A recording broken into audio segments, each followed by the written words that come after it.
Yapily is a fintech company that's seen some strong growth in the past few years. In 2024, their live annual recurring revenue increased by 51%.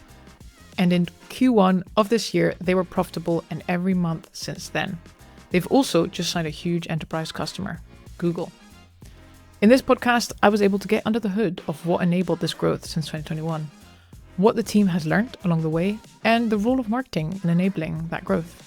If you don't know what Yapily does, they are an open banking infrastructure platform that connects their customers to thousands of banks across Europe, allowing them to access financial data and initiate payments. To date, they've raised $69.4 million in funding and employ over 200 people worldwide. And in this episode, I get to deep dive with two people from their marketing team. Gregory Aubert, their head of marketing, and Edwin Pauza, demand generation leader at Yapily. Full disclosure, Yapily is also a client of ours, and we've been working together for the past year and a half on their content. And it's an absolute pleasure working with the team. So yeah, I'm really excited to go even deeper in this episode. Specifically, we talk about Yapily's marketing journey to date, why they are data-driven and how this impacts their marketing. How do they get Google Ads to work so well for them? Why consistency across channels is what works really well, and their future marketing plans. Enjoy this episode. You're listening to the Fintech Marketing Lab podcast. I'm Araminta from Mint Studios, a content marketing agency specialized in the fintech space. And this podcast is where we experiment, explore, and break down how fintech marketing actually works in practice. Each episode, I talk with top fintech marketers about what they're testing, what they're learning, and how they're pushing the boundaries of brand, strategy, and team building. With that, let's get into today's episode.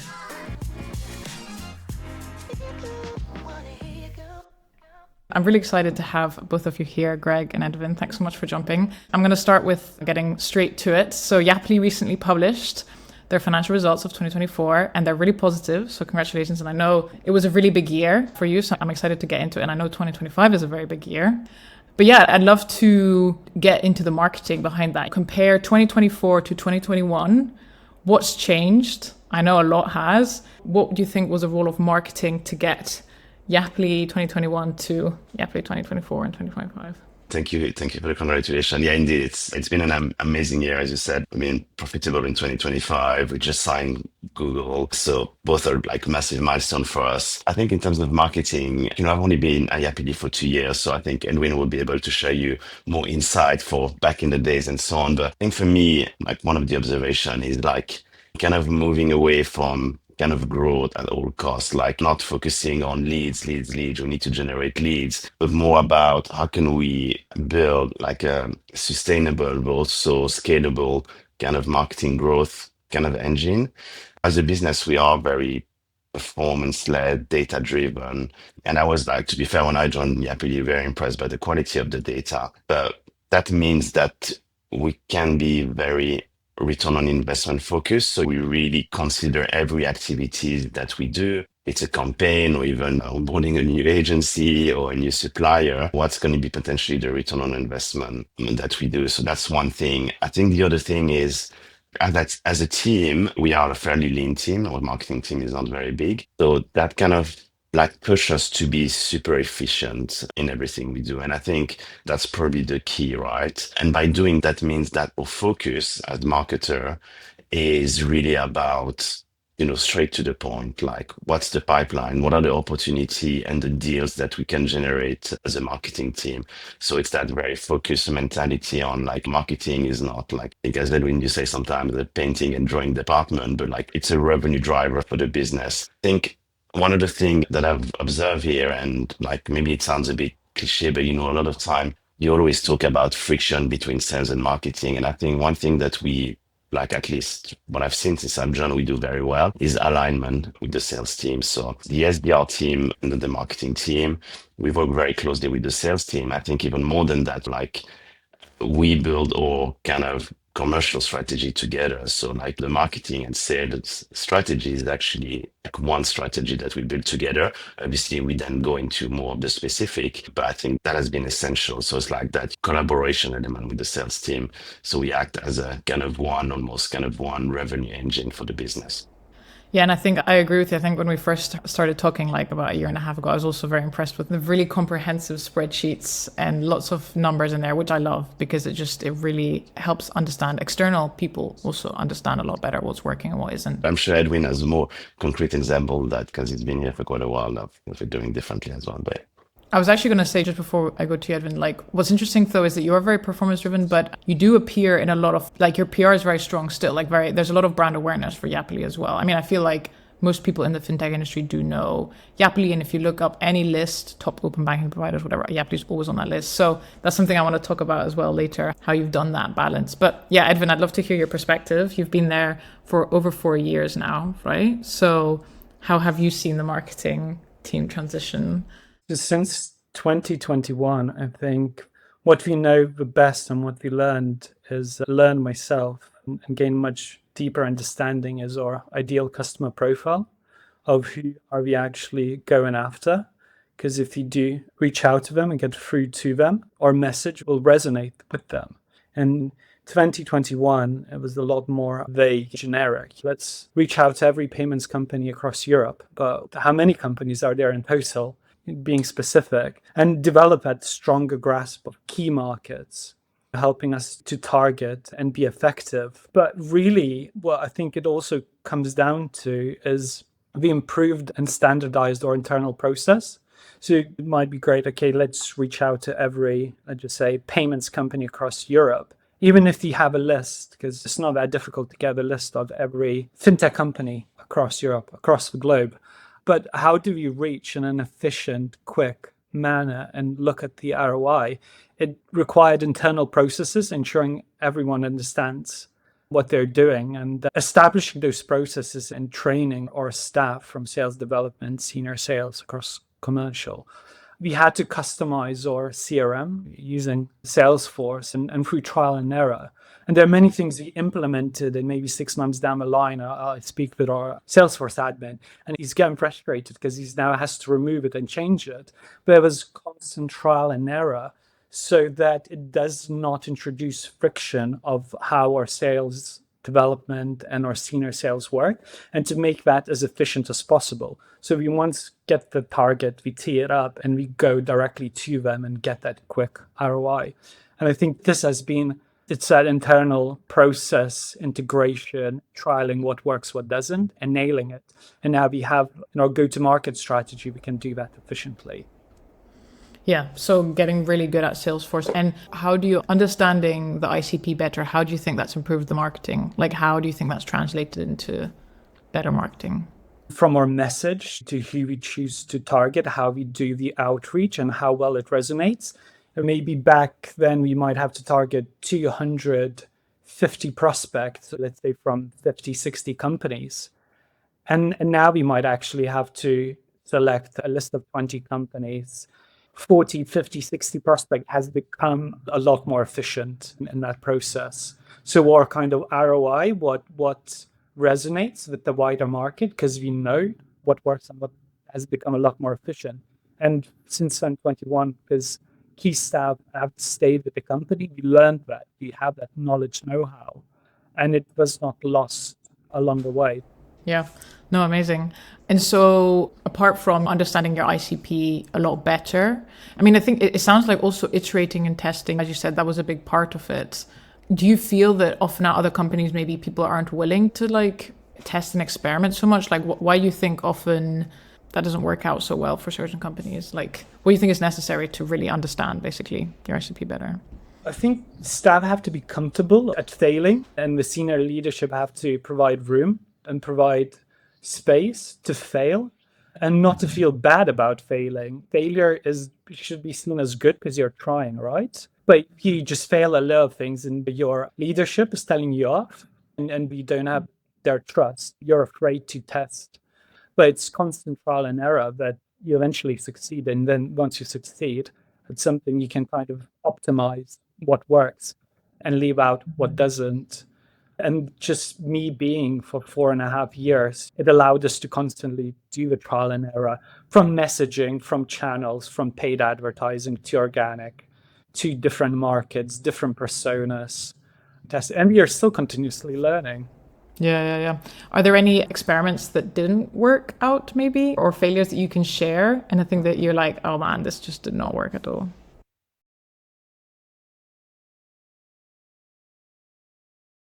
So there have been many experiments that did not work out, too many to list individually. And I was kind of thinking that I think the main theme that comes out is not following through to the end and giving up too early.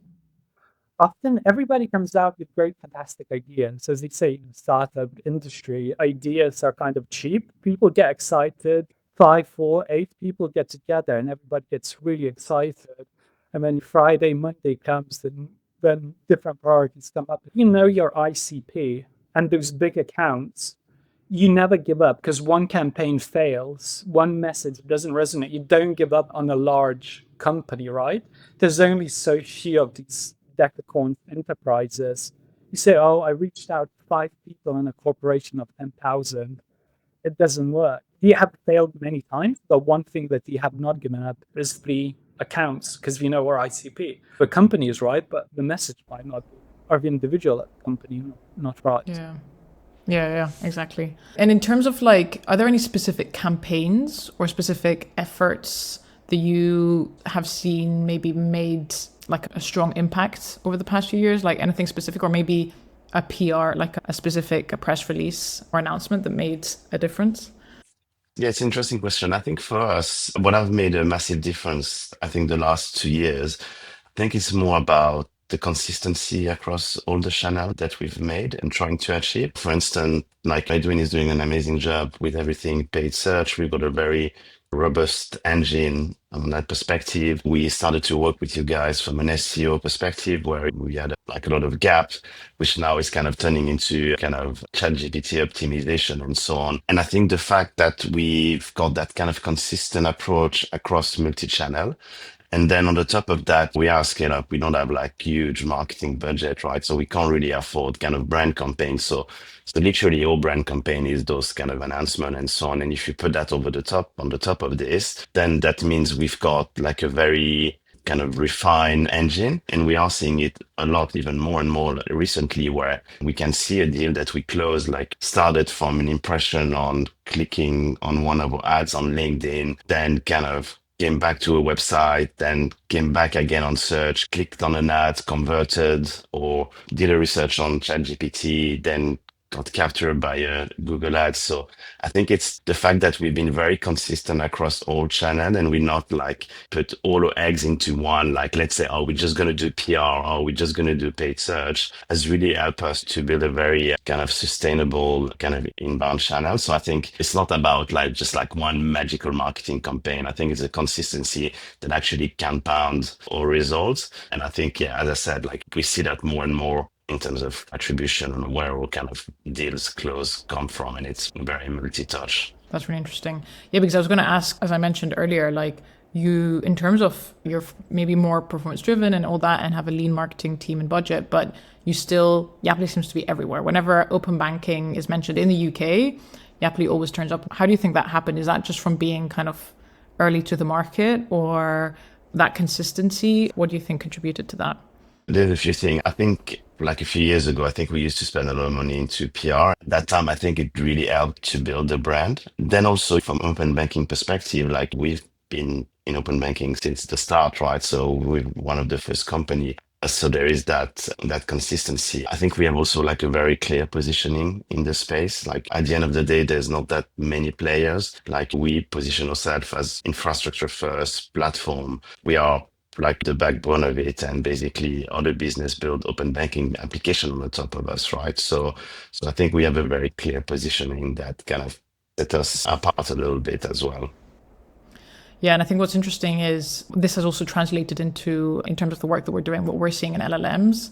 You have, Yapily has really good visibility in LLMs, and we're publishing an article on this, so it's public knowledge, but you have good visibility, and we think this is partially due to that, basically, that you're the strong PR that you did a few years ago. Because basically, as I said, like on every top X list that's written by someone else for the UK, Yapily's always mentioned, and I think that's benefited in LLMs as well. So it's quite an interesting like later impact of doing something many years ago. Attribution and hard to measure, but is an interesting Yeah, connection there. it's again, it's consistency. A lot of those Yeah. things as well, they can be based on your revenue and so on, and how you grow. And we've been growing steadily, like doing very well for the last few years. So as open banking grows as an industry as well, like we naturally grow and so on. So Yeah, nice. I want to talk about paid ads as well, because in my experience, when we start working with fintech companies, I always find it's hard to get it to work, basically. It's tough because fintech financial services is an expensive industry, CPCs are high, it's like multi-month sales cycles, so attribution is difficult.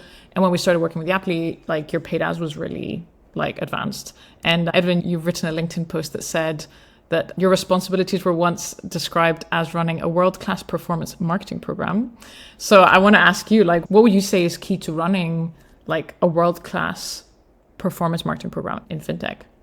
So I was tasked with that. I did not come up with a world-class performance marketing program.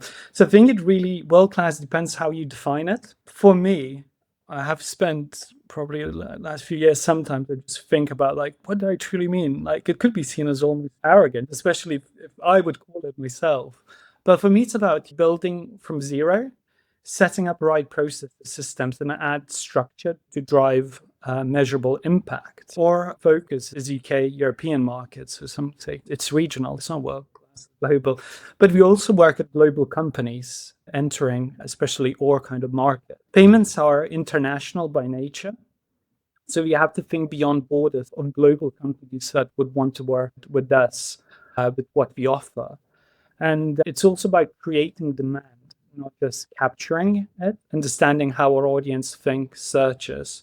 Real performance is not just about clicks or impressions, it's actual revenue. So you mentioned performance marketing. So it's actual revenue and money in a bank, being really brutally honest with yourself and holding yourself accountable, always challenging yourself with deeper KPIs. It's so easy to say, okay, I generated 100,000 impressions and 1,000 clicks or so. That would be a 1% click-through rate. That probably wouldn't be world-class.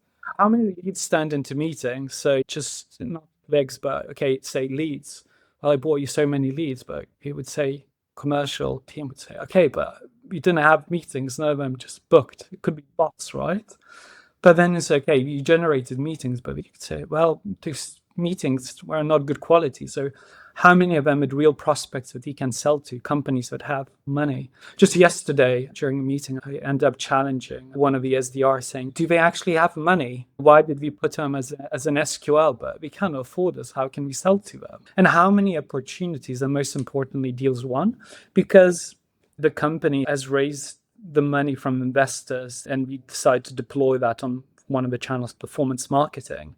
If we spend that money on a channel, we want to show return on investment, because otherwise, just the goodwill and brand marketing will not keep the lights on. Some previous marketing managers that I work would use, you need to keep the lights on in a building to keep going. So it's about measuring. I think to be world-class, performance marketing is holding yourself accountable, being brutally honest with yourself. And so what am I doing in this company? Is it bringing positive ROI? And looking at as well commercial team impact, is marketing keeping the sales development, the senior sales busy with quality opportunities? What's my role is to support them and to provide them with opportunities. And I think world-class marketing is not about awards, it's about efficiency and outcomes.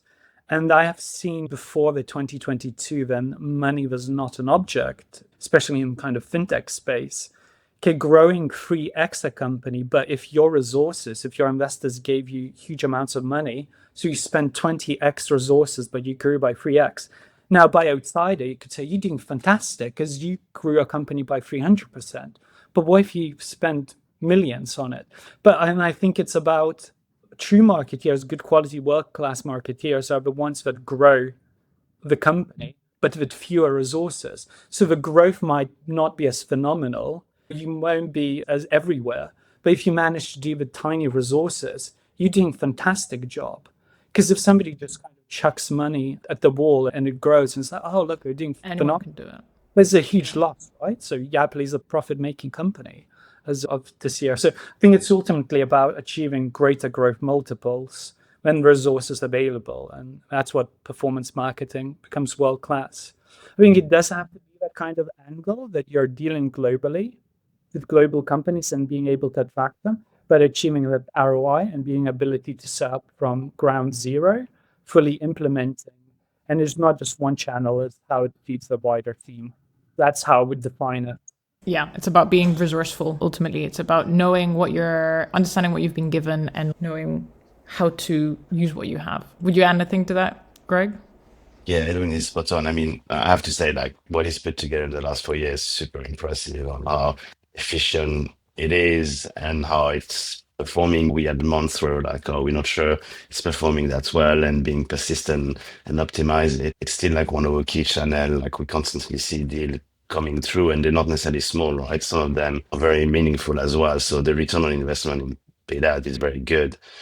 I think for like on your one of your points around why sometimes does it fail, like from my own experience, a lot of time in fintech, people use it as a way to fix pipeline. Like we don't have any pipeline. What can we do? What's the quick answer to that? Or let's just spend more money into ads. And as an issue, you probably start to spend too much too quickly. You don't give yourself the time. And I think Edwin mentioned it, like he started that program 4 years ago. So imagine the level of optimization that has gone through this. I think it's about you need to have the time and focusing on the quality. And I think, I don't know, Edwin, if I can't remember if you mentioned it and so on, but like things like we fully integrated or with Salesforce to optimize our ads and so on. And that's some of the stuff like that are super essential and help you to perform. But it does take time, so you need to be patient. Yeah. And if another fintech is listening to this and they're trying to figure out paid ads, because as I said earlier, like I feel like it's tough in fintech, and it sounds like it takes maybe years to really get it to work. Well, what do you think maybe other fintech companies are not doing right, or what do they need to be doing to really make the most of paid ads? Or it could be what they shouldn't be doing. You don't need to start running paid advertising if you don't have product market fit, because so many early startups have kind of targets to hit, but if there is no product market fit and they check everything trying to hit those targets, but you really, like going back to the start of this conversation, then you start discussing the ICP and the pain points, the use cases, like really defining, and that's when you can start scaling, because otherwise you need to start experimenting. But I think paid advertising has to come in when you hit that what it works with pain point use case and start scaling. If they're not focused on their core markets, ICPs, and it's not established, it becomes too broad and unfocused targeting, and then they end up blaming the marketeer, they end up blaming the paid ads. But it comes down to, sometimes the company is struggling, sometimes the product is not working, sometimes the product was designed with like a theory, but actually if you look at the kind of statistics, once a paid ad's running, it just doesn't resonate with your audience, because maybe your audience are an ICP, or the product that was created was not. It looks amazing on theory, but is there a demand for it? So I think, it has to be grounded in data, ICP, and lack of internal understanding or pressure from leadership kind of forces us kind of grasping onto anything that's out there. Yes. Yeah, so did you start doing paid ads at Yapily like 2022? You didn't do it right when Yapily started. Is that also what you did at Yapily? 2021, I started the early ads, and it was pretty much a blank slate of setting out everything up. There was some initial tests, but then I think that's where they got me and start setting up from. Actually, I really enjoy setting up first Google Tag Manager, the first account, connecting to Google Analytics. So actually, it's a kind of a plain sailing. But once it comes down to when you set up and you start going and receiving early results, that's when you kind of start understanding what is working, what is not working. And because we measure all the way to the end, we can even find out later on in the stages which industries work well. Maybe it comes down once a lead MQL, once it becomes an opportunity, it's all fine. Maybe down later, down the funnel, there are differences in terms of ICP and what works, what doesn't. Yeah.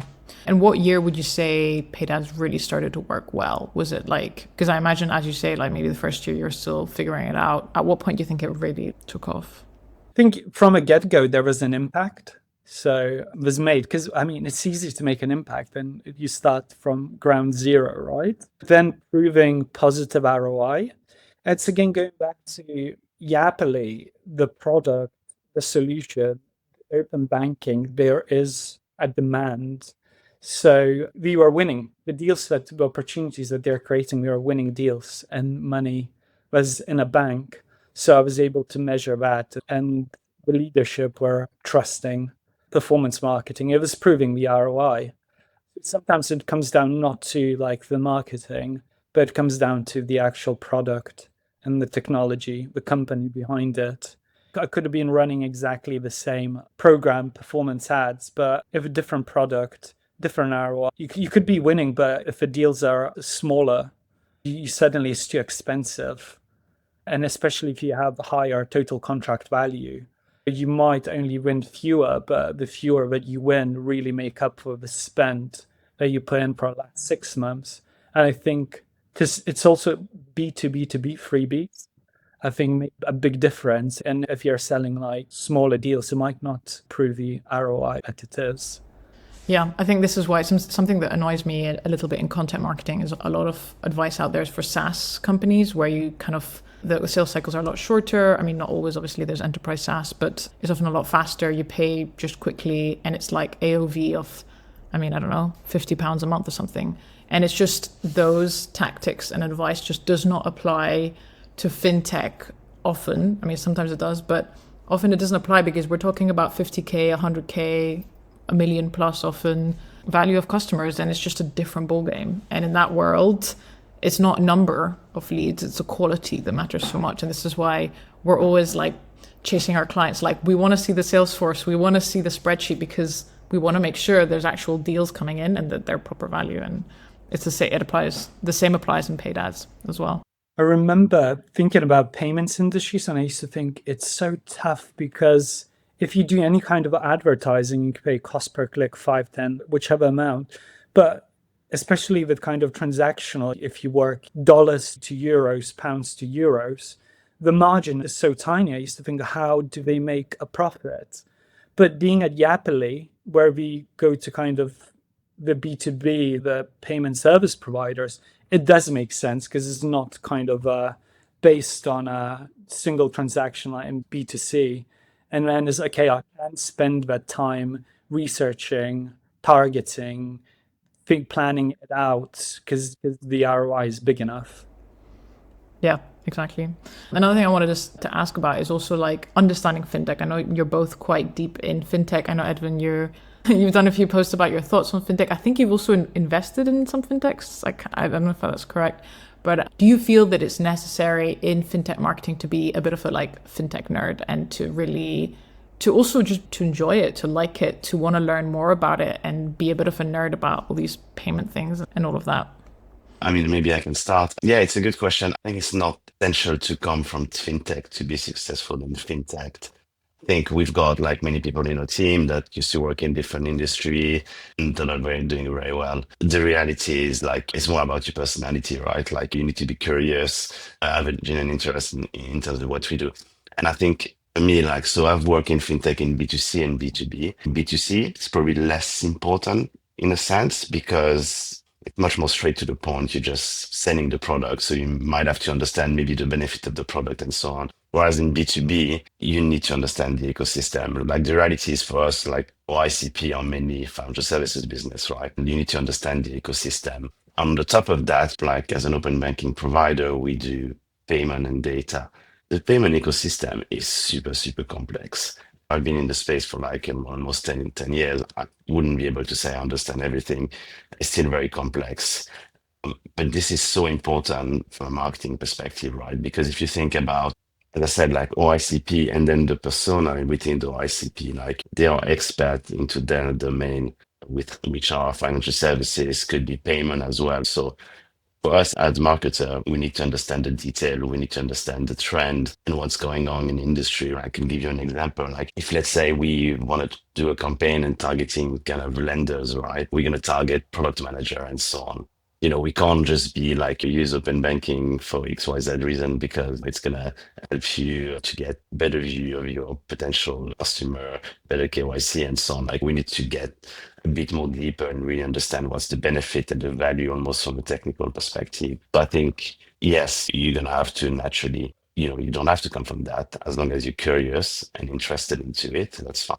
But I think for me it's one of the key of the success and good marketing that we are doing is the expertise that translate from the content that you put together, right? Yeah, you have to be like just interested in it, at least a bit of a nerd, a bit of a like, I like learning. And I think these people succeed in industries like fintech, which are a little bit more complex and more technical and all of that. Yeah, and I think you need to appreciate that it is complex. Like you're not gonna come in and after a month understand everything and like I know exactly how payment flows are working and so on. It's gonna take time. Yeah, agree. Edwin, would you call yourself a fintech nerd? Oh, gosh. Correct. Yeah, definitely. I think you previously mentioned, and I probably made the post about investing in startups and fintechs. And that again came out of my curiosity to better understand, but also frustration when I was working partially as a freelancer and choosing which companies to work for and choosing the right ones, right? Because part of your success, if you work in a right company, career can really take off and have massive success. So I thought I wanted to learn what makes a good company from bad. And again, from my freelance days, I had a bit of money that I invested through Cedars and EIS, Enterprise Investment Scheme. Just that. I learned about that and how to submit my taxes and claim from that. But that gave me an exposure eventually, I think now 100, over 140. I mean, these are tiny sums, but that's the beauty of fintech. It allows you to invest from £10 into a fintech, and then it gives you exposure to company reports and access to C-suite of the companies that you invested. So that helped me to learn and see what kind of companies fail, what kind of companies succeed. The only thing that I learned is almost still to me seems like by chance. But I've been fascinated by finance and banking from a young age. My first work experience at age of 14 was a large Northwest branch. But I didn't go straight into finance for many reasons. And actually, marketing came naturally to me.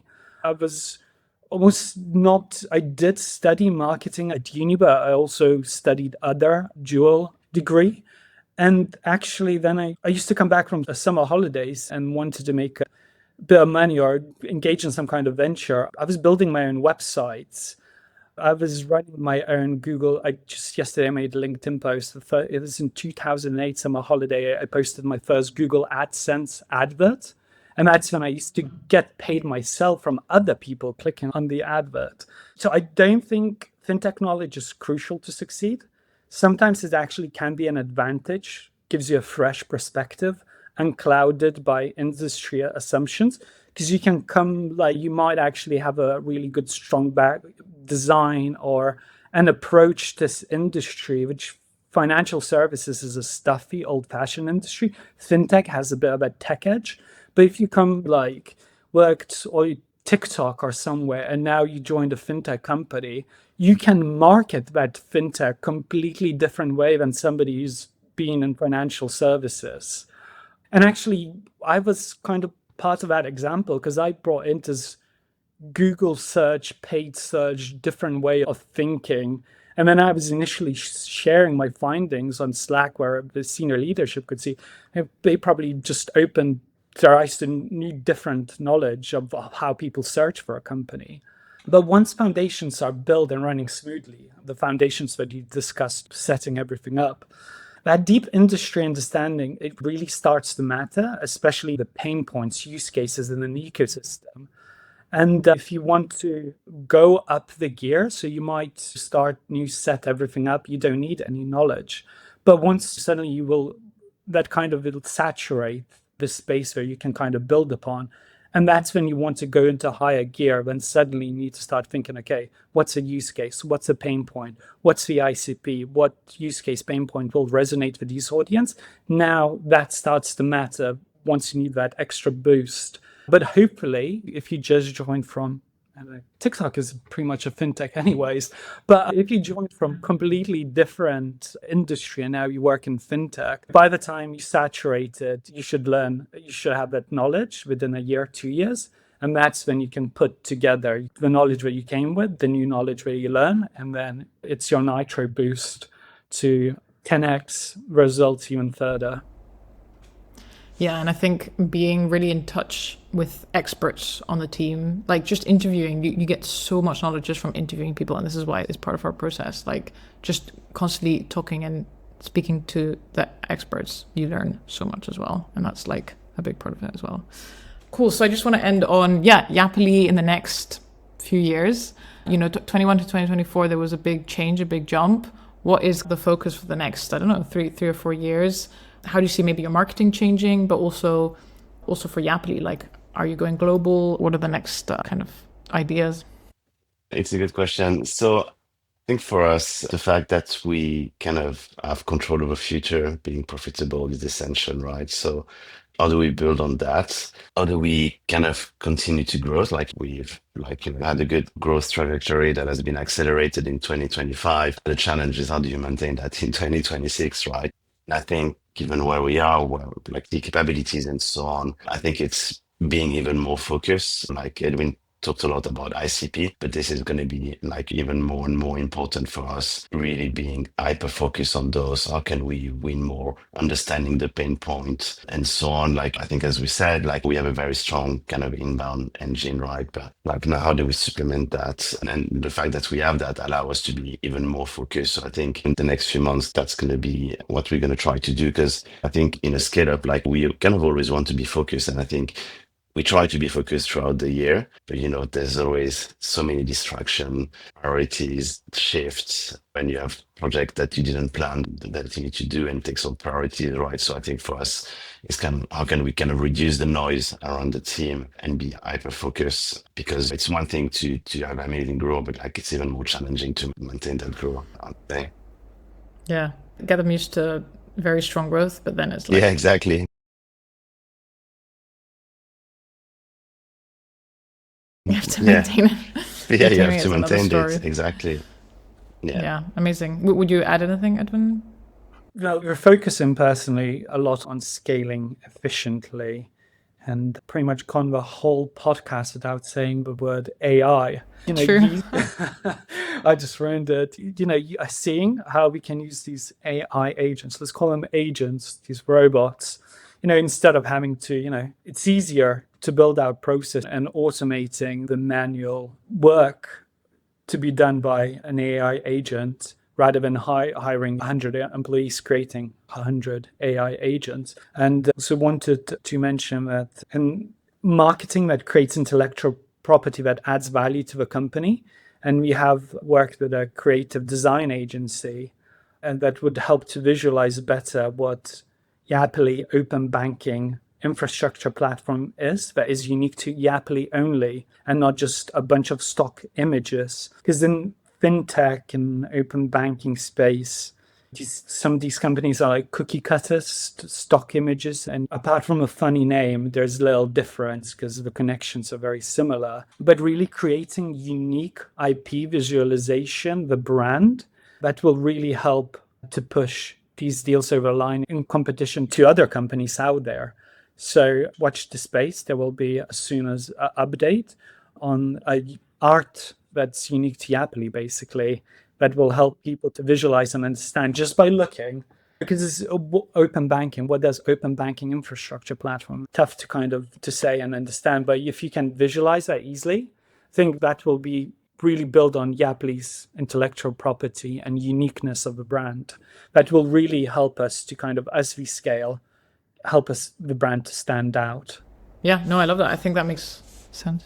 Just to add on that, I think Edwin, you mentioned AI, and it's true we haven't mentioned it throughout the podcast. Yeah.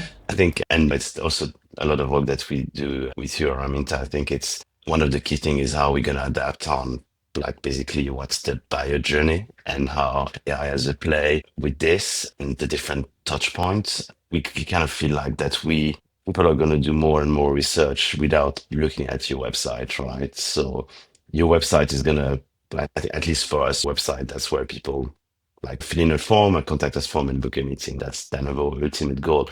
feel like a lot of more and more people are going to come to the website, and they always, I mean, it's always the case, but like they're always going to have made the decision, but it's always almost going to be a conversion point, and that's it, right? So I think kind of really understand that kind of shift of behavior and where the people are going to get the information and make the decision. I think we're going to have to adapt quite a lot. And I mean, we just got relaunched a new website, which is great, but I think we're going to have to optimize a lot of it to really maximize performance around that. I think it's going to be super interesting. Because I mean, if you look at ChatGPT is trying to be more an operating system than anything else now. So how are you going to be part of that? That's the big question. No, it's a really interesting topic. It could be in a whole other episode. Like people are predicting maybe websites just no longer exist really, and everything just happens through an LLM. I think it'll be quite a few years before that happens, but it does, as a marketer, you start to ask interesting questions where maybe we only ever market to an LLM and we'll never be able to reach the end customer. Because like it's the first time where when you create an article, you know the reader is going to read what you produced, exactly the same thing. But with an LLM, you don't know how the end customer is going to read that. So it's like for the first time as a marketer, you're actually marketing to the LLM in a way. And it's kind of this weird situation where you don't know how the end reader is going to interpret or how the LLM is going to interpret your content. So I think there is a world where marketers, maybe half of your work is influencing an LLM and half of it is influencing the customer. And that's just a very interesting concept to me. I don't know how it's going to look like, but definitely one that will be interesting.